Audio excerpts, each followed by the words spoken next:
I'm Dr. Chris Kang. I'm a member of the Trust Student Early Career Psychologist Committee, and it's my pleasure to introduce Dr. William Martin, or Marty for short, who's the director of the Health Sector Management MBA program at DePaul University in Chicago, where he's also a full professor and previously worked as Vice President of Human Resources and HR Information Systems. He's also worked for Tulane University, Xavier University of Louisiana, and the National Institute of Health, and at Johns Hopkins Hospital, he was director of HR. A clinical health psychologist and holder of a range of graduate degrees, Dr. Martin is widely published and has lectured extensively around the world for a variety of organizations, including on the topic of the psychology of money. And for instance, Dr. Martin teaches a course in his MBA program on compensation and benefits. So, welcome, Dr. Martin. I'm certainly happy to be here. It's absolutely our pleasure to get to speak with you today. So, the first question prepared by the Trust SECP Committee for short is, are salary and other elements of compensation a taboo topic? They are taboo, and let me give you some reasons why they're taboo, but that's changing a bit. So the typical reason is most employers, they don't want employees asking about other employees' salaries because it's typically regarded as private and confidential. Part of that is because people at the same level, in the same position, might be paid differently. So people share that information, they could be upset. However, when you think about the millennials are really focused on transparency. So not just transparency from private companies and the government, but also employers as well. So that's beginning to change a bit. There are also a couple of states too in terms of salary histories when people actually are applying for a job. Some states it's now illegal to ask for a salary history. So it's kind of some interesting twists that we have. Some polarities there. There's some polarities there, some dialectics, definitely. Well, so how might one go about countering systemic inequities in compensation, say on the basis of gender expression or identity or race or ethnicity? Yeah, so unfortunately it still persists because we've been talking about the gender gap in compensation for decades, and unfortunately we're still talking about it. So I think what you can do if you suspect that you are a victim, if you will, of some pay inequity based upon gender, race, ethnicity, or disability is do your homework first. So you really want to try to get at least 2 or 3 salary surveys. Don't only rely on those that are online, because many of those that are online, they're accessible and they're available, but the data may not actually be reliable and valid. And when you're trying to negotiate with your employer, they're not using the online salary surveys. So they're using ones from HR consulting firms. They're using ones from associations, maybe like the American Psychological Association. They may be using a Bureau of Labor Statistics data, which is online, so a little bit more reputable data. So then once you have that data, then you're in a better position maybe to approach HR. Typically it may be the director if it's a small organization, or someone from employee relations or comp and benefits. You know, just express a concern, don't make an allegation, and then if they follow up on it, then that's a good thing. But if they don't follow up on it, then you do have some options. So you can file a complaint at the state human relations office. In different states call them different things. Or you can do it at the federal level, at the EEOC, Equal Employment Opportunity Commission. But I'd be careful about that, because when you make that filing, then a notice goes back to the employer, and some employers are not going to like that. And they may come after you. Now, you're not supposed to retaliate, but they might. So you just want to think about that before you go down that road. So would you say almost start locally, informally, gather information, and then escalate the inquiry or investigation or complaint kind of from like there? Step by step. So from local, non-confrontational to the higher up levels, once you make a filing, then that's confrontational. Understood. Thank you. So what are the different aspects of compensation one should be thinking about? More general question. Oh, yeah. So more generally is, I think we put too much emphasis on W-2 income or maybe 1099 income if you're a contractor only. So we want to look at what's the salary. So I'm making up numbers here. So maybe the salary is $80,000 coming out. So it's $80,000. People say, wow, that's fantastic. But then you have to think about is, what about benefits? Do they offer benefits? How much do I have to pay, like co-pays and deductibles for the benefits? So say you have 2 offers. So one is $80,000 And if you were to take a look at the benefit package, it's valued at $20,000. You have another offer, it's $80,000. You look at that benefit package, and it's valued at $40,000. So naturally, you would take the one with the $40,000. But suppose this, $80,000 offer, $20,000 in benefits. $75,000 offer, $40,000 in benefits. Which one do you choose? The other is looking at opportunities for promotions. So maybe in one organization, once you have in service for maybe 1 year or 2 years, there could be automatic increases. So maybe 3% increases on your base. Whereas the other one, there's no automatic increases. So you want to look at increases, cost of living increases, which are now more in vogue because of inflation, performance increases, total cost of benefits, will they pay off your loans? So you want to look at what's called the total package rather than just one element. And clearly, salary is the largest element, but it's not the only element. During initial interviewing or negotiations for a position, will everything beyond just salary, will that necessarily be disclosed to you, or are these things that you need to follow up and ask for up front before you make a decision about accepting a position? I would say in larger organizations where they have kind of a pretty robust HR system, then they will share with you. They'll share with you, this is the salary, and would you like us to share with you about our benefits package? Then they'll tell you about the benefits package. What some organizations will do is even give you this sheet that's called total cash compensation. So they say your salary is $80,000, and if you were to buy these benefits on the street, they would cost you $40,000. So then in actuality, the bottom line there is not going to be $80,000, but it's going to be $120,000. So that's an important thing to keep in mind, because when you're negotiating, say for example, you're applying for a job and I'm an HR person. So in my mind, I'm paying you $120,000, but you're only getting $80,000 in W-2 income. So, but I think I'm paying you already $100,000, so we're already $40,000 apart. So you might say, well, give me $85,000. So, but if I give you $5,000 more, now I'm at $125,000. So they don't necessarily tell you that during the negotiation process, because negotiation is based upon information asymmetry, not being transparent. Oh, we've got some questions for you there for sure coming up. Yeah. Well, so what resources and data points might one look up in planning for compensation negotiations? But the question here is for postdoctoral positions versus academic positions versus public organizations versus private organizations and private practices. Yep, so that's a great point. So what you rely upon salary surveys, you can also rely upon the Bureau of Labor Statistics, which is with the Department of Labor. So they have an occupational outlook handbook. They also have something that's called ONET. So those are things that you can Google and you can find salaries. Now, one of the things you want to look for is any salary survey, don't look at the average, but look at the median. So kind of going back to statistics. Because you know that it's a high quality survey if they actually give medians and percentiles rather than just averages, period. That's a little hallmark of quality. So if you're on the academic market, say you want to work in an academic medical center, then you would go to the salary survey for the American Association of Medical Colleges. If you're interested in the federal government, then you would get a GS scale. And if you're interested maybe in, psychological position, then you would go to the APA, they have a salary survey. So depending upon the sector, that's where you get that particular salary survey. Once you have that salary survey, then you're armed with some data. However, the best salary surveys are the ones they use in HR. So that may be with PwC or Mercer. But those salary surveys that come out annually cost anywhere between $5,000 and $10,000. So they're not accessible to the average candidate, hence the information asymmetry.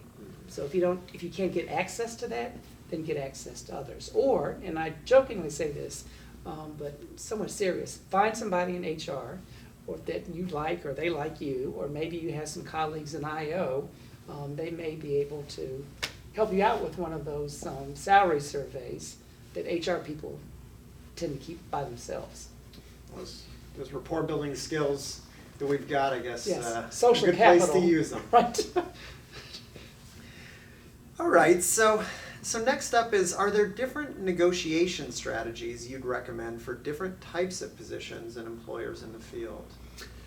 There's some basic ones, and then I'll get into some nuanced ones. So when you really think about negotiation, I think you need to it's probably, you want to be empathic to some degree. You want to have regard to others to some degree, but you don't want to throw yourself under the bus.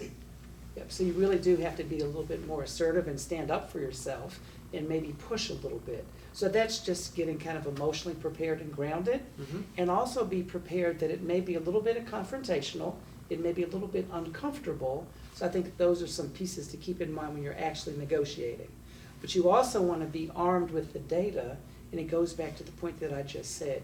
So you're overly focused as a candidate on the salary. Their number is always larger because it's total compensation. The other thing that you want to keep in mind too is time equals money. So my first position as a psychologist when I finished my postdoc was at my alma mater, Xavier University of Louisiana. So I knew that financially they couldn't pay what I was asking for. They simply didn't have the money. So I said, well, how about this? Suppose I work 3 days for that amount of money, rather than 5 days for that amount of money, and then those other 2 days, then I could do other things. And they went with that. So sometimes you have to be a little bit creative and just don't take what they say the way the job is designed as is. And if you can communicate some value, then they might entertain that. The other thing that I would say when they're doing the negotiation, sometimes HR people will say, our policy is, our practice is, which is a polite way of saying no. Then you may want to ask is, okay, I understand that's your policy and your practice. I'm just curious, have you ever made any exceptions to that? And they might say, oh, no. I'm just curious, might you ever make an exception in the right instance? And then look for a little smile and pause, because that could be an entree point. The other thing that I do is when you're giving some concessions is make sure that the other person is a little bit uncomfortable. Because if they're not a little bit uncomfortable, then you may not be able to get all that you want.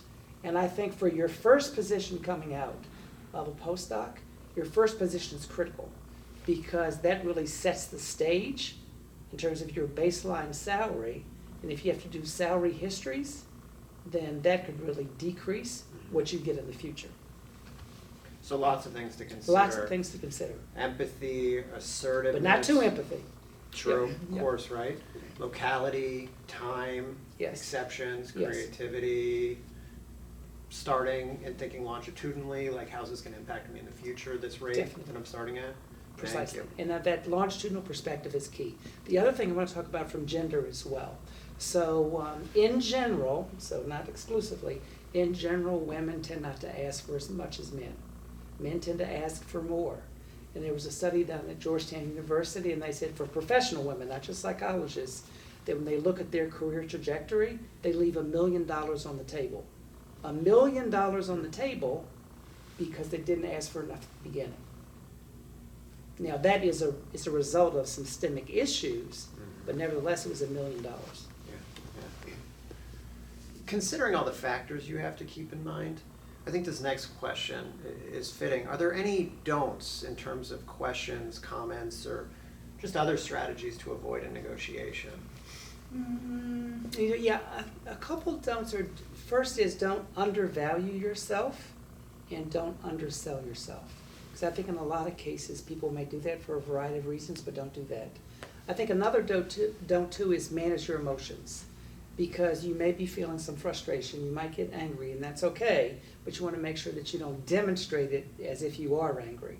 Because remember, when you're negotiating, you have some leverage, but not a lot of leverage. The other don't is do not do hard negotiations until you have a written job offer. So a written job offer, not a promise of a written job offer.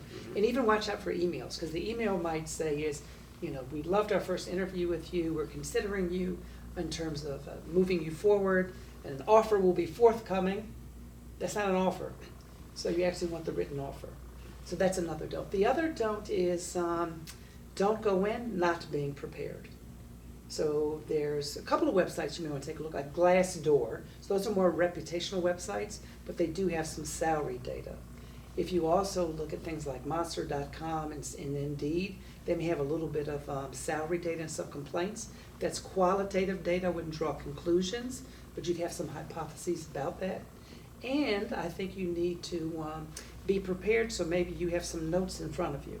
So that way your points are there, because as you said, there's a lot of factors. So just list them out. Then you can just glance down, so that way you can stay organized and you won't be anxious about, oh, I forgot this. So just write it down. And I would also suggest is rehearse. So you can rehearse in front of a mirror, or better yet, have a colleague and say, tell you what, I want you to do this and I'm going to do this, and give me some direct feedback as to what did I do well and where did I really mess up. So I think the rehearsal is key, because remember, when you're sitting across the table, this is what they do 2-3 times a day. And for most of us, this is what we do maybe 7-8 times in our life. So you definitely want to rehearse and be practiced. Oh, well, I'm sure I speak for everyone when I say we appreciate not just the don'ts, but also the strategies to protect yourself against the don'ts. Yes, protect yourself, for sure. So, relatedly, are there things people may do, even inadvertently, in negotiating so as to thwart themselves? I think one is, I'm going to use this expression, direct cave too quickly. So let's say we're in an interview setting, and let's say, Chris, we were very impressed with your credentials, you generate a lot of value, so we'd like to make an offer of $75,000. No, by the way, we have a very rich benefit package. Also, you'll be able to go to APA meeting or another meeting once a year. We also have some alignments with the company with free CE, and then also our parking is great rates, only $100 a month, and then we also do a 3% match on the retirement plan. So I'm throwing with you all this stuff we're going to give you, and for the average person, what do you think they're going to feel? They really want to appear greedy and ask for more? After I've thrown out 20 things that I'm going to give you, a lot of folks will not want to ask for more, because the appearance of this is going to look greedy, or I'm not being gracious. So that's a tactic that HR people use. So what you want to do is, oh, thank you so much, I appreciate that, but maybe in your mind was, I'm going to ask for 85. So then you're appreciative, but then you come back is, really in looking at some salary surveys and the value that I can add, I'd like to see whether actually the offer could be increased to 85,000. And then you want to pause, because what the other person's going to do is they're going to have silence, hoping you get anxious. Anxious enough for you to say, ooh, is 85 too much? Maybe 80. And then they're going to pause, hoping you get anxious. Just let it sit. And acknowledge your anxiety. It's like, well, how come they're just not looking at me, or they are looking at me, they're not saying anything? Just wait for a response, and then you can respond back with a statement or a question. Yeah. And you also have to what's called a BATNA. So that's the best alternative to a negotiated agreement. BATNA, best alternative to a negotiated agreement. So a simple way to say it is a backup plan. So if this is the only job you're applying for and you need the money, you don't have a BATNA, you're likely to take something because you're desperate. But if you have a BATNA, you've got real options, then you can go into it in a much better way. And in many situations, the employer, they have a BATNA, because they may have 2 or 3 other candidates, and you don't have a BATNA. So from the get-go, it's unequal. Who's got the leverage? Precisely. All right. I will say, as an aside, right, hearing some of those compliments of me and some of those things you were offering, even though I knew it was simulated, I knew it was hypothetical, Right. Felt good inside. I felt a butterfly or two, There you go. right? Yep. So your history in human resources is, you still got it. And that's the goal, yeah, because I want you to, if I'm the HR person, I want you to like me, I want you to like the company, to have a relationship, yeah, and not appear as if you're only self-focused. So it's a ploy. Yeah. So just be cognizant of the ploy. Both the happiness Right. and the Right. fear that can come Right. up. So what are your thoughts about negotiating for compensation in the current job climate for early career professionals or psychologists specifically? Yeah, I would say this, if you look at it from a labor market point of view, there's an increased demand for behavioral health professionals all over. Also, too, we have record inflation, and then what's also happening, just the changing practice of psychology and other behavioral health professionals, more towards digital, more towards telehealth, and with flexibility. So with that demand and that shortage, this is probably one time where we have a lot of leverage. because the labor markets are such that it favors hiring a number of psychologists. Even to the point is, if you look at some of these companies like BetterHelp as an example, some of these digital platforms, they're getting a lot of private equity money. And the private equity money is coming into the behavioral health industry, not because they want to provide health for all, they're coming in because they want to get return on capital. So a lot of venture capital money is coming in, so it really is the best time. So I would strongly encourage those that are on the market, or maybe considering getting on the market, really do kind of your due diligence and look at 3 or 4 different options. There's really no reason why you shouldn't have a BATNA today, unless maybe you want to work at one particular setting in a very small town and there's no remote options, so you don't have a BATNA. But otherwise, you definitely can have a BATNA. Yeah. Should one contemplate that and thinking about being on the market, they might have to put a little bit more work in to create a BATNA situation for themselves? You do. Yeah. What you want to do is kind of ask, really, it kind of goes back to how much you value yourself, right? So let's say, for example, I know you're a forensic psychologist, right? So maybe you want to do forensic psychology. So maybe you want to look at, like, I'm making stuff up. So maybe jury trial consultation. Yeah. So you may look at 3 or 4 different law firms rather than one law firm. So you look at those 3 or 4 different law firms, get some information about them, make sure you have a unique value proposition for each one of those 3 or 4. Mm-hmm. So that's the key, a unique value proposition, not just as a forensic psychologist, for each 3 or 4 of those law firms.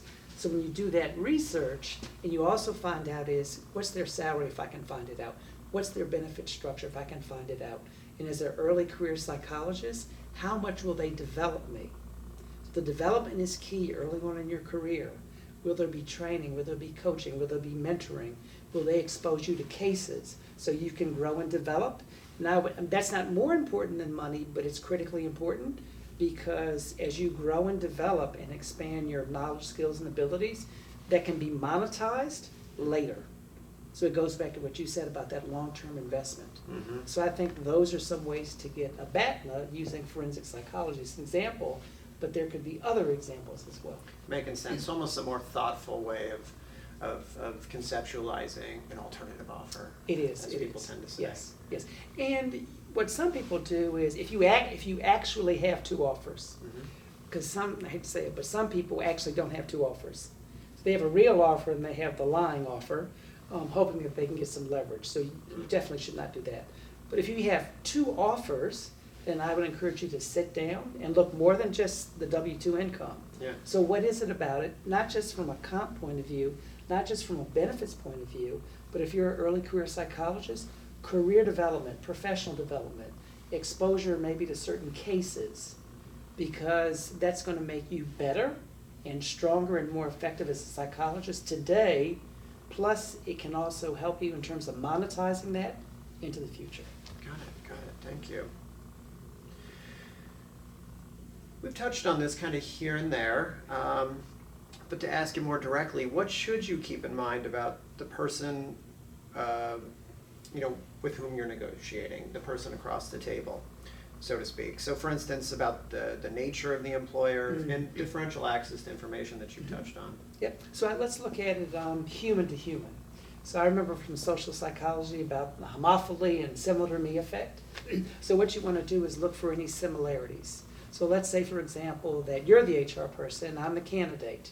So one thing that I notice right now is we have similar shirt styles. So it's similar shirt styles. I wouldn't necessarily comment on that, but I would notice that. And then what I would also notice, say, for example, there were maybe some books. There was a bookshelf here. And then I may comment on a book and say, oh, wow, you have that book too? I read that book. So what we're trying to do is establish a rapport similar to me, homophilous. Yet even if we're different, race, gender, disability status, but more human to human. So that's the first piece you want to do. And then also, I would not suggest disclosing that you Googled the person. Although you can assume people Google people, because for some people that's a boundary violation. So suppose I Googled you. I said, you went to Drexel, and you did this, and you did this, and you did this. I also looked at your house. I really like your house. So for some, they might be, oh, wow, he is a great researcher. For others, that's an intrusion. Why did you do that? So if you did Google them, that's fine, but don't disclose it because it's too risky. Then you want to demonstrate how much you know about the company. You also want to demonstrate how much you know about the role in the company. And we go back to the value is there any way you can position yourself as adding value to the company rather than give me, give me, give me, give me. There is some give me, but give me in exchange for this. And the in exchange for this is you may pay me this, but I can create more value. Because as an employer, I want to hire someone that's creating value, not just extracting value. All right, so I mean, correct me if this paraphrase is wrong, but you want to establish similarity. You want to explain why what you're asking for, it's worth it to them. Precisely, to them. And no Zillow, it's creepy. Yeah, don't do that. Yeah, don't do that. Yeah. Or don't disclose it at least, yeah. So in some settings, you hear of a percentage by which one is compensated. What should one be thinking about when it comes to the percentage? For instance, what percentages are appropriate to ask for and when during the early career period? And I'm going to build on that, right? That's so fine. this is a Yep. big old compound question, Yep. right? Feel free to object, but are there different typical percentages depending on various milestones one may achieve, and are percentages prohibited cost sharing? Good. So let me talk a little bit about that. So this is going to get a little quasi-technical, but for a reason, right? So there's something that's called lead the market, meet the market, and lag the market in terms of salaries. And they express it in terms of percentiles. So what you do is you do a salary survey based upon a job. So a salary survey is based upon a job, not a person. And then if that job meets the market, it's paid at the 50th percentile. And if it leads the market, it's greater than the 50th. And if it's lag, it's less than the 50th. So say, for example, I'm the HR person, and then you may ask Marty, for this particular position, where is it in the range? And then I'm going to say this is at the 65th percentile. So what you know is that job is leading the market, which means more money for you, but it's not at the 99th percentile, so that's a good indicator. Okay. But if I were to say it's at the 2nd percentile, then you know relative to other positions, that's not very good. So they tend to do these percentiles. So that information you can find in a salary survey. That information you really can't find online. So you want to know that, because the reason why you want to know that is that lets you evaluate the competitiveness of one offer from another offer. Because you may have, say you're in the same city. So if you're in the same city, then one offer is at the 65th percentile. Another offer is at the 95th percentile. So again, it's the same job. So all things being equal, you would take the one at the 95th percentile. So I haven't factored in benefits, but just at the 95th. So that's where these percentiles come in. Yeah. And sometimes you hear in private practices about, right out of graduate school, postdocing in a private practice or something like that, you'll take home 50%. Yep, I can talk about that. And then, Yep. so I'm curious about that, about your thoughts about kind of the early career trajectory, about Yes. the 50, Yes. the 60, Yes. the 75% Yes. over time. Yeah. So I think when you think about the percentage, you have to think about what other value are you getting. So let's say you have an offer and they say, we're going to you keep 60%, we keep 40%. So what are you getting for that 40%? Are you getting marketing? Are you getting administrative support? Are you getting billing support? Mm-hmm. Are you getting janitorial services? Is there group consultation? So what are you getting for that? Mm-hmm. So I think you need to think about all the different elements of what you're getting and how much would that cost. So in some cases, it may be worth it to actually take that. Whereas in other cases no, I'm just leasing an office and then I'm giving away 40%, but I'm having to do everything else. Yeah. So it's not worth it. Not getting all that overhead. So, for and the it. other thing is the time required as well, because you may be able to outsource it, but you don't have the time. The other thing I would ask as well is, as I ramp up, could that percentage change? So they may quote you at a fixed percentage, but might that percentage change over time? Yeah. All right. What recommendations do you have? I just asked you about private practices as an example. How about for negotiating in publicly funded positions? Yep, so if you're in a publicly, as in government positions? Yeah. Yeah, so as in government positions, you have less negotiating power. Because whether it's the state government or the federal government, there's something that's called classification, yep. So what classification is they classify the job. And then usually it's driven by two factors, education and experience. So, and they weight those two in different ways. So say, for example, if you want to go from one grade to another grade as a psychologist, they might say, well, in order to get to this other grade, you have to have 5 years of experience. And there could be some balance between education and experience after you get your doctorate. So it's pretty clear cut and dry. There's not much negotiating power, other than maybe you have another degree that may not be on the list, because it's a classification list. Then you may try to make sure will this count? And then they'll say, we'll do a review and we'll get back to you and let you know whether it counts or not. Or there could be some experience that's not on the list, and will you count this? And they'll come back with you. Yeah. So I think typically your negotiating power is not as great for money, but your negotiating power for activities and duties and assignments and responsibilities, you have some negotiating power there. With the changing workforce, you have some negotiating power with regard to the remote or digital. So you have negotiating power for other elements, but the salary is pretty fixed. Yeah. But other aspects of creativity, yes, that you alluded to earlier. Yes. And you can consider those things. Because you want to think about your total job experience or your total practice experience, and not just the monetary pieces. Yeah. A little bit of a different question here. What should one be mindful about in terms of restrictions that may be attendant to positions, such as prohibitions on outside employment or no-compete clauses? I guess we are kind of building on an earlier answer here. Are such restrictions always lawful? Okay, yeah. So I'm not an attorney, so I can't give legal advice, but I will talk about it from kind of an HR perspective, but from an individual perspective first. So typically there are a couple categories. So there's confidentiality agreements that you will sign with the employer. There's also something called an NDA, or a non-disclosure agreement, that you can't talk about certain things with an employer. And you specifically reference non-compete. And you also, they have what's non-solicitation. So non-solicitation is you can't get clients. So you really want to find out is it a non-disclosure agreement? Is it a non-solicitation agreement? Is it a non-compete agreement? And or is it a confidentiality agreement? And I'll tell a quick story, because I made a mistake when in my doctoral program, because I did a practica at AT&T Health Affairs. So it was a practica, and then since it was at AT&T, we had to sign a whole bunch of paperwork.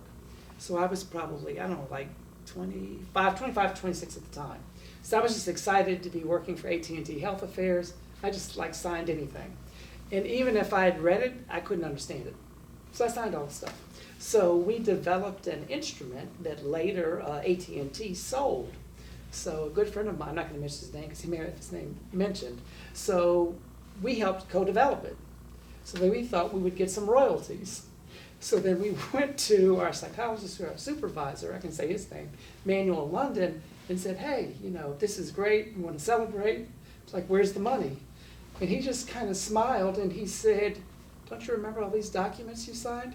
He said, not really. He said, I want to show them to you. I said, okay.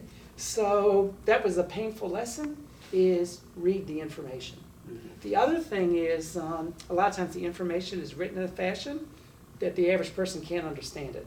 Sure. So you may want to get legal counsel to kind of review the documents just to make sure you're protecting yourself. Because clearly, so when an employer gives you those documents, they're protecting themselves. Yeah. So are you protecting yourself? So you want to be able to do that. So most non-competes, I'll give you an example. Say, for example, you practice in the state of Maryland and you want to be in a group practice. And they say, if you leave, then you can't be a psychologist on the East Coast. So that's a geographic boundary that a court will not enforce, because it has to be within a single jurisdiction. The other thing too is, from a public policy point of view, the state does not want to deny you employment. So the state of Maryland, a prohibition is too wide. Maybe if it's in the suburbs of Washington, it could be narrow. So just because they extend it doesn't necessarily mean it'll be enforceable in a court. Got it. So in short, spend some time on the where to for pages. Definitely. Don't gloss over those. Please don't gloss over. And don't get pressured to sign it right away. So what you may want to say is, this is a lot. Would it be okay if I had some time to review it and then get back with you in a couple of days? Yeah. Because this is a lot. And it's also okay too is, well, I think I need to share this with my attorney so they can review the documents. Yeah, you talked about enforceability. Yep. And so, Because I'd have no idea. precisely. Yeah, If because it's enforceable. their but we have- motivation is to get you to sign now. Yeah. So you don't have to sign it now. Mhm. Now, they would appreciate that assertiveness, yeah, Yeah. but clearly, in 9 out of 10 cases, they would say, okay. Yeah. Besides mentoring and supervision, right, and what we're doing now, what are the best ways to learn to negotiate for compensation you feel you deserve? I think there's a lot of great courses like on Udacity and Coursera. So, and also the Harvard Law Project also has some good modules online as well. So I think it's good to kind of watch those. The other thing is little small asks, for example. So let's say, for example, you go to Starbucks and you want a small coffee, but you may want to challenge yourself after they've rung you up, would it be okay if you size that up? And then, or you finished it, and then you go back and I'd like to have some more. So little small asks, because what that does is it gets you a little bit more comfortable being uncomfortable about asking. Some self-exposure treatment. Some self-exposure training, definitely. Got And it. maybe a little stress inoculation training too, along with that. Absolutely. So those are Don't some forget things the to do. relaxation Right, strategies right. after.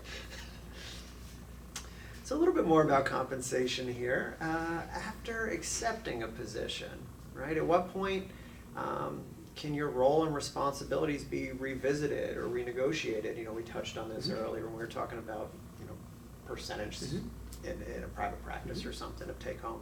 How do you recommend starting this conversation kind of over time to Yeah. renegotiate? So once you receive an offer, and I would even say, I'm going to step it back up a little bit. Yeah. So when you're in the interviewing process, and then after your interview, you definitely want to follow up with a thank you note or email. Case in point that happened, when was it? Last week. So we're hiring for some junior faculty members, and we had 5 interviews. 1 out of the 5 actually wrote an email thank you. The other 4 out of the 5 did not. Now maybe it's superficial to evaluate that, but we evaluated that. So the one that did, we were like, okay, he stood out in a positive way. But even the email, he didn't further sell himself. And we brought up a couple concerns, and he didn't address those concerns. So what you want to do when you say the thank you notice also is, oh, you really focused on research. And let me tell you even more about how I can add value to research. Or you kind of probed about, I don't have any publications. Let me share with you my research stream. So you want to be able to address not just the thank you, but also the value. Because what does that do? That sets the stage for maybe what I might offer you. And that's the beginning point by which you will negotiate. Yeah. So plant those seeds early. And tailor, it And sounds like, and those definitely tailor. communications Yeah. throughout the process. Just definitely, and you can be assertive but civil. Yeah, yeah. What kind of financially relevant milestones should one be thinking about early in their career, and when do you recommend seeking to renegotiate for an increase in compensation, say during the initial period post-doctorate to early licensure? Yep, so I would say this, in terms of renegotiation, I would say every anniversary year, when you're at the organization, you've been there for a year, another year, ideally they have a performance review. A lot of organizations may not have a formal performance review, but you may want to ask for it in terms of, it's been a year since I've been here, I want to check in and get from your point of view kind of what you believe is working, what's not working, and you want to be prepared as well. So you want to catalog, since I've been here, these are the things that I've done. These are the achievements that I have made. And you also want to be honest, and I feel as if maybe I need to do a little bit better here, and I'm thinking about doing these things to close the gap. So that could be an opportunity where they could provide some training and support. So that's an ideal time at every annual increment to actually do it. Another ideal time, and this is new since 42 years, when we're in a period of high inflation. So in general, merits we're running pre-inflation 2 to 3% a year. But if inflation's at 8% and you got a 2%, you're down by 6% in discretionary income.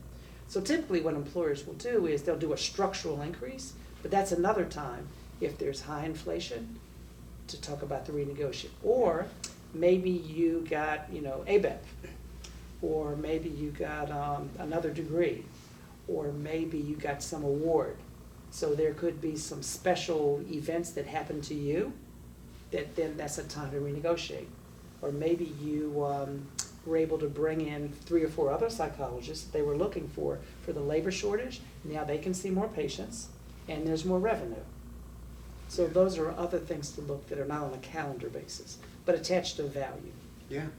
You're making me think. I drove a couple hours for the interview. I might have to check in with the old employer about inflation. There you go. I need to have a conversation Gas was very with them. high.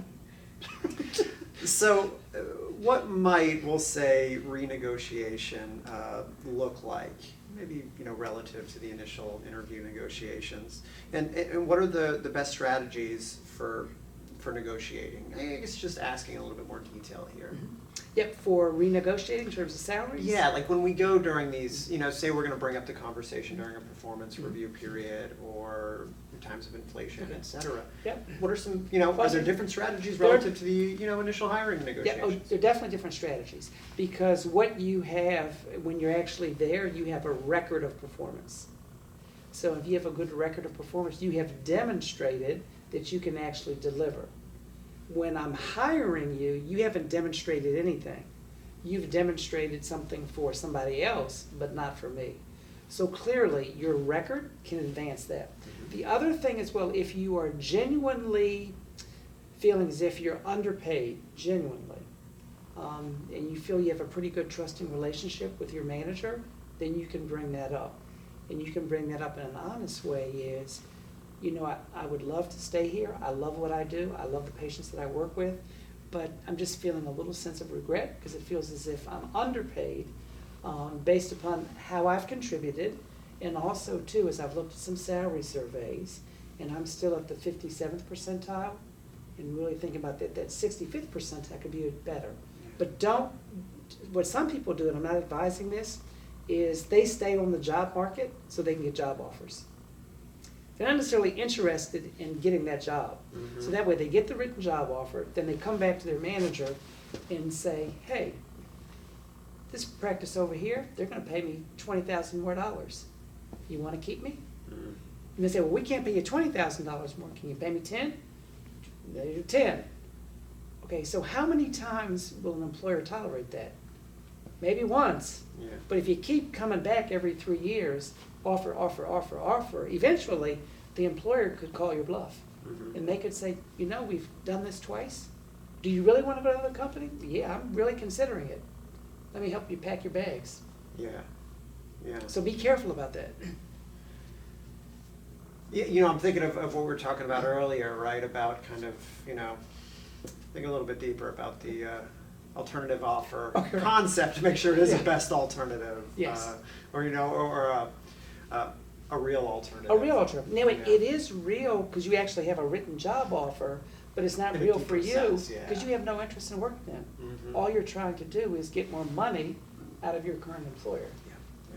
Yeah. And I would almost say that's kind of an ethical question that people have to ask themselves as well. Yeah. Let's say someone has sought and received offers from other employers, right? We're talking about this. Are there risks and benefits to disclosing this information to one's current employer, right? So you gave us 2 examples, right? At least 2 examples. You gave us, kind of a conversation about a sense of regret and all you've contributed versus actually having an alternative in hand, right? Or disclosing, right, you've done your research and hey, I'm underpaid. Are there any risks to, kind of alluding to the market?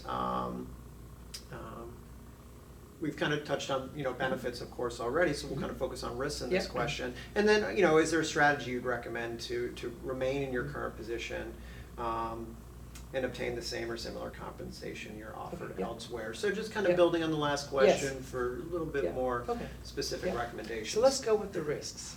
So the risks are, if I'm your boss and I think you're satisfied and you're happy here and you're settled in the community, and if you have, family and all that kind of stuff, they're happy, then if you begin to talk about other job offers, if you begin to talk about compensation, then I may wonder they're searching. So if they're searching, how committed are they? And let's say we're gonna have a budgetary challenge down the road, or maybe I'm thinking about having an assistant director. So if you're sending the signal is you may not be around, then I may not put you on the list for the assistant director. Or if we're having budgetary problems down the road, then it's like, well, you're looking, we're having budgetary problems, this is gonna be pretty easy. So I think those are some risks that you have to consider if you send that signal, I'm searching. The other thing is, watch out for your LinkedIn profile as well. Because a lot of individuals will put on their LinkedIn profiles and send little signals that they're actually on the market. So don't think that employers accidentally or not accidentally will not take a look at that, or maybe it's someone else that they may reveal to the employer is, Marty's looking around. Well, how do you know that? Look at his LinkedIn profile. Yep. So I think those are some risks you have to keep in mind. So there's no algorithm that's going to come up with the perfect response, but it's kind of balancing that. Got it. Yeah. Got it. Yeah, to return to that, the polarities and finding a balance. Precisely. Yeah, okay. If you can't renegotiate salary or, other compensation or benefits, much or at all, say in some, state or federal positions, under some circumstances, hypothetically, I'm not sure. How might one negotiate other aspects of compensation? You touched on earlier, I think, creatively. So if the salary discussion is off the table, generally benefits will be off the table because the benefits are contracted with the employer, and then the employer just administers it to the employee. So then you want to look at time, you want to look at space, maybe you want to look at type of client, maybe you want to look at other kind of benefits that the manager can derive, maybe half a day off, schedule. So you want to look at other factors that are under the control of the manager, not under the control of HR. And let's say the manager says, salary is fixed, benefits is fixed, and the way your current job is structured, that's fixed, your schedule's fixed, it is what it is. Then, maybe you have to work on your coping resources or really go find another job. Yeah. What are the benefits and risks of negotiating as a group? We haven't really touched on this for salary adjustments or productivity adjustments, et cetera. If you do work with multiple psychologists, say, in a system. Yes. So let's get into that. So we're beginning to move maybe into a little bit of labor law. Yeah. So you got that. So let's say it's a group practice, and the group practice is a private entity. So it's privately owned, it's a for-profit entity, and you have 5 or 6 psychologists. So each one of the psychologists goes to the managing director and tries to get a better deal. It's like, no, consistently. So to your point, they say, well, tell you what, strength in numbers. Why don't all 6 of us just go? Yeah. So all 6 of you can go, and you do have a right to organize, but probably what the employer might do, depending upon it, is they could seek legal counsel. Yeah. If they seek legal counsel, then the issue may come up is, the question will be, are they seeking to unionize? Now, probably those 5 or 6 psychologists are not seeking to unionize, but it's going to trigger some red flags. So the process will be slowed. So I do think you can come together collectively and really say that, all of us are in a similar boat. We just want to know how the organization might respond to kind of what our particular complaints happen to be. So you can do that, but just be very careful, because most employers will want to know is, ringleader might be too strong, right? But who's the ringleader? Right. Or who's the organizer? Or who's the instigator? Or who's the initiator? Or who's the leader? Yeah. And it all depends on the response by the managing psychologist, if you will. They could go after that person. Because when you start talking about 5 or 6 people asking for more money, and then I have a privately held organization, then where's the money going to come from? Mhm. Is it going to come from profits? And whose profits? Yeah. So things can get touchy Mhm. when you do that. So I'm not suggesting that you don't do that, but really think through the consequences. Yeah. And be prepared is, do you really know if things get hot and heavy, whether all 5 or 6 will stick together? Yeah. Yeah. Because in some cases, all 5 or 6 stick together when they're together, but when they go before someone else, one person splinters off. Yeah. We've talked a lot about tension points Yes. today, and this is one that sounds like it's, can potentially be loaded with tension points. And what I would tell, what I would do as an HR director, if that were to occur, I would interview every single one individually. Yeah. Every single one individually. Mhm. Then I would look for consistency in the story. Okay. So it's kind of like, those detective movies. No, it's very helpful to think about it from both sides. Yeah. Absolutely. So I'm gonna change to a different subtopic here, relative to a lot of the questions I've asked you so far. So this one has to do a little bit with insurance. So, how do you recommend one begin to get oriented to getting compensated by insurance companies? Say, about insurance panels, billing codes, pros and cons to insurance, and pitfalls to avoid. And, the SECP committee totally appreciates, right? This is an interview in and of itself, Yes. just this Yep. question. But, just, your quick hot take on it. Yep. So it kind of goes back to the percentage question that you asked. So a lot of group practices, what they will do is they will handle all the administrative paperwork that has to occur for you. Now, they're not doing that for free, but that's just part of the package, if you will. Or you can do it by yourself. So it first comes down to really is, how are you going to create revenue for your practice? So are you going to do it based upon health insurance? Or you can do it based upon maybe contracts with the state, like, Department of Child Family Services, VA contracts? Or are you going to do more of a retail model, so cash credit cards? Or you can do more of a contractual model, maybe with the EAP. So you really have to think about the business model of your practice. And what the business model of your practice is, there are a number of different revenue streams. So first, be intentional about the revenue stream.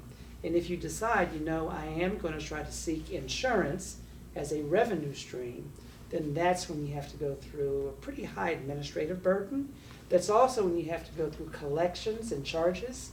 So if I have a contract with the state, and say it's for $10,000, then I'm going to get $10,000. It might be delayed, but I'm getting $10,000. If I have a contract with a large employer, and it's at $2,000 a month, I get the $2,000 a month.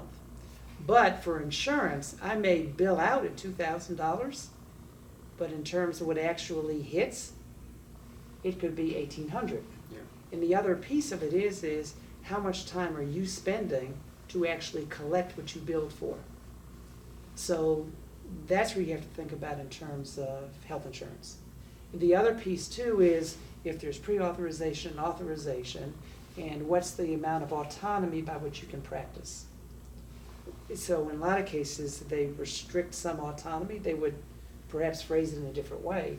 Because if you think about a business model for a health insurance company, so they're publicly traded private institutions. So they take in premium dollars, they pay out claims. So the way to really create a profit is you can raise your premiums, but that's a little challenge right now. So the only way to do it is decrease payout. And that payout goes to providers, and then also the claimants as well when they have to file the claim. So it's something that you just really want to think about. The other piece is different insurance companies for the same work will pay you differently. So you think, okay, so if I do Medicaid, I'm getting X minus 1. If I do Medicare, I'm getting X. If I do Blue Cross Blue Shield, I'm getting X plus 1. If I'm doing United, I get maybe X plus 1, but I have to spend more time to get that X plus 1. Yeah. No, helpful thoughts for someone to get started. Yes. Absolutely. And I think that's one of the reasons why many psychologists are increasingly saying, I'm not sure whether I want to do a fully insured solo practice because I have my documentation, I'm seeing the patients, I want to stay up to date, provide high quality care, and then now I have to deal with all this insurance stuff, and I have a certain degree of income insecurity because I don't exactly know how much I'm going to get. Yeah, yeah, but super helpful to also Yes. think about what are the alternative business models. Many alternative business models. As you refer to it as, right? A lot of good thoughts there Yes. about whether it's going to be worth it to go down that road. Different subtopic here, financial management, right? So how do you recommend one begin to get oriented? So, similar to last question, right? Could be a conversation unto itself. But, the question here is about financial management, say investing, working with a financial advisor Yes. and the like. Yep, so kind of quick story. So when I was at Rutgers in my PsyD program, and again, like 25, 26, so it was my second year, I would always walk past this brokerage house. And then that was the time you used to like walk into an office, there was no security, just talk to people. Yeah. So kind of walked in and said, hey, what do you do? And they said, who are you? So I said, I'm in a doctoral program at Rutgers in psychology. And then he asked me a question. He said, do you have a retirement account? And I said, nope. And he said, do you even know what I'm talking about? I said, not really. So he said, I want you to come back in a week. So came back in a week. And then long story short is I started as a doctoral student in my IRA. Now I couldn't contribute a lot of money, but what was powerful about that is I began to develop a behavior, a great habit of putting aside a little bit of money each and every single month. So that was the powerful lesson, because there's something that's called time value of money. So the time value of money is, you think about compound interest. So money grows and grows and grows over time. So if you have a longer time horizon, then you can have more money. So, and interesting, and it all depends upon the markets, but that growth can be pretty substantial. So if you delay saving, and if you delay investing until you're 50, because then you're thinking about, oh my God, I need to get myself together. You actually have robbed yourself of the benefits of time value of money. So although you may be in your 20s and 30s and retirement is like 40 years away, well, it's 40 years away, but you need to build the nest egg today so that 40 years later you feel better. Another quick story. So I used to do Social Security disability evaluations. So it was an office in New Orleans. So I was there doing some of the psychological claims. There's a psychiatrist there as well. And this psychiatrist was, maybe like late 70s. So he said, why are you here? I said, well, I'm interested in these evaluations. It's another way to make some money. Remember I told you about the Xavier story. I had those 2 other days. One day was at Social Security office. And he said, can I tell you something? I said, sure. He said, I did not save anything. I just spent and spent and spent. And he said, I made quite a bit of money. He said, I hate this. He said, I'm here because I have to be here. And I was like, oh my God. Yeah. But that really kind of drove home the point is that was preventable, and he knew it was preventable, and he definitely had some anger and regret about it. So make sure that you're just not in that situation. Yeah. And here's the thing, and don't be deluded by the markets are risky, because if you keep your money under your mattress, if you will, you have inflation risk. So if you have $100 that you put under your mattress, and then let's say 50 years later, you take that $100 bill and you spend it, people will take it, but what that $100 bill will buy you 50 years from now is a lot less what that $100 bill will buy you today. So, it's secure, but you will encounter inflation risk. Yeah, That's it's why not investment growing pays off. beyond inflation. Precisely. Yeah, yeah. And I'm also hearing kind of, in your question, right, by way of metaphor, right? Sometimes, they'll say with insurance, right? But you'll be grateful that you have it when you need it, right? Kind of same thing here with savings, Yes. right? Especially when you're young. Precisely. But you'll be grateful down the road. Definitely. And I think it provides some financial security. It can provide some psychological security and also some family security as well. Absolutely. And you also want to think about assets, if you will. So your house is an asset. I talked about making sure that your employer invests in you. Your professional repertoire, if you will, is an asset. Your retirement account is an asset. Your investment accounts are an asset. So you want to build those assets. Yeah. And you had mentioned earlier about, some courses you can take or some seminars on negotiating. I would, I guess ask you, in your experience or observation, is the same true for, personal Finance Oh, management. absolutely. This is Yeah. what I would recommend. Same thing. It could be Udacity, it could be Coursera, it could be the American College of Financial Planning. Take a personal financial planning course. Yeah. So personal financial planning course. And ideally, take the personal financial planning courses that are the first course that certified financial planners have to take. Mhm. Take that course. And the reason why I would recommend that, because it's more than just investments and savings, a little bit about time value of money, a little bit about the importance of insurance, about assets. They also now in those courses are bringing in a lot of psychology in terms of behavioral economics and behavioral finance. And so I would definitely recommend that. And that's something that I would do within the next 1 or 2 years. That's something you don't want to procrastinate on. Yeah, yeah, and even, it was something that came up so often in doing some work with the Trust SECP, mentoring program, right? Specifically the one about launching a private practice, the mentors, that was something so many of them referred to as, a good, financial advisor. It's Precisely. worth their weight in gold in terms Definitely. of thinking about the practice and thinking about personal life finances. And I would say this, a lot of people get frightened by finance because they say, oh, it's too much math. Mhm. So if you had problem with 4th grade math, then it's too much math. But most psychologists pass 4th grade math. It's not the math, because it's division, it's addition, maybe some rates, maybe some ratios, some multiplication, that's all the math, period. However, there is a different language, if you will, but that's a language that you can pick up. So when you learned about the DSM, that's a language that you picked up. When you learned about different treatment modalities, that's a language that you picked up. And there's a lot of categorization. So the same thing applies to finance. Yeah. Although you are bringing me back, I did at one point in graduate school read almost cover to cover the DSM-4 TR. Okay, yeah. I don't know if I would have gone with that or the where to for legal Right, contracts in right. terms of what would have put me to sleep faster. Right. Big Yeah. book, but. Now, I'm not saying it's going to be stimulating, but it's valuable. Right. So kind of final question here, this one we've kind of classified as sort of miscellaneous, right? Kind of a catch-all question here. So, we really do thank you, on behalf of my colleagues on the Trust SECP committee, and I'm sure, other trust insurers who listen to this and other colleagues who might, thank you for all the insights that you've shared with us. In broad strokes, right, is there anything else early career professionals, students included, in our field should be thinking about when it comes to compensation, negotiation, and financial management that we didn't think to ask you? Okay, let's see.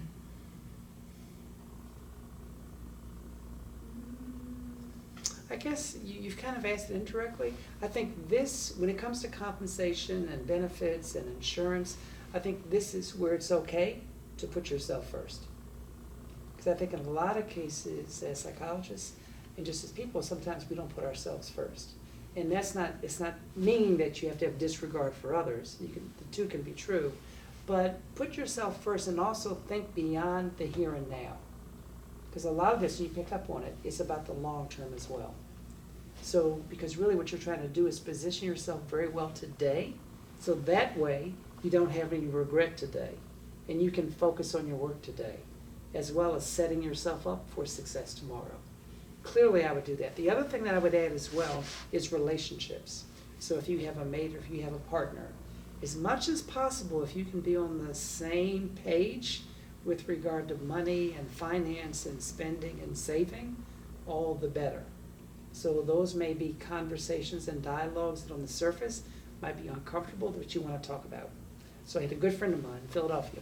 So his goal was this: I want to work 2 days a week. So he had a psychoanalytic practice. His wife was a little bit upset because her thing was, wait a minute, why not work 6 days? Because if you work 6 days, we have more money. He's like, no, I want to work 2 days, and I'm happy with the money that 2 days generates, so that way, he was a book collector. I can go collect books. So that caused just a lot of friction in the relationship. It never came up before they got married. It played itself afterwards, and then, they got divorced, yeah, and that was the primary issue. So I think you really do need to talk about those things with the other individual. Well, just thank you again so Oh, no, much, you're right, more for than welcome. sharing your expertise with us in a, you know, condensed and engaging and informative way. We appreciate it. Oh, no. And we I've hope enjoyed everyone it. else, you know, finds it as useful as we do. So thank you again. Yeah, thank you.